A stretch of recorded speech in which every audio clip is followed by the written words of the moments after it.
Now that we have covered the basics of the methods, let's discuss some of the risk involved. The most instinctive question about prenatal testing and gene therapy is the risk that it poses for the fetus. Prenatal testing is often thought to increase the risk of a miscarriage. This is true for invasive testing, however, it is not true for non-invasive testing.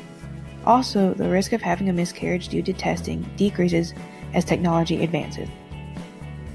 The bigger risk with NIPT is the psychological and emotional toll it can take on the expecting parents. Since NIPT is not as definite as invasive testing, it can leave the parents anxious and lead to depression. Also, the frequency of false positives can create unnecessary stress. Studies have shown that after testing, the anxiety and depression levels of mothers are higher than the control. If the mothers receive negative results, then their anxiety and depression levels return to the baseline. However, 30% of mothers that received positive results reported to regret being tested in the first place. There has been quite the range of studies conducted to better understand the psychological impact of prenatal testing. Through all of the studies, it was proven that the more educated the parents were, the better their psychological evaluations were.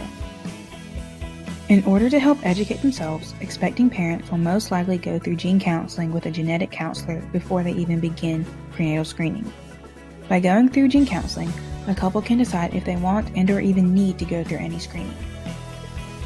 Genetic counseling is meant to help inform the parents in an unbiased manner. The counselor just wants to help their parents come to the decision that they think is best for their child. Counselors have to choose their words wisely in order to keep from coming off biased or trying to guilt their parents either way. A problem with the early testing and testing statistics was that parents felt as if they were being asked to weigh the value of their child's life against knowing about any possible deformities before birth. In addition to the risk, there are also other challenges that have kept gene therapy a goal and not an achievement. A major challenge is the lack of testing that has been done on humans. However, there has also not been enough human donors to allow enough testing to be conducted. It is also predicted that once gene therapy becomes a more common practice, that there will be a lack of human donors that match. Other facts for potential gene therapy patients to keep in mind is the high cost of gene therapy and the simple fact that some diseases and disorders might be irreversible.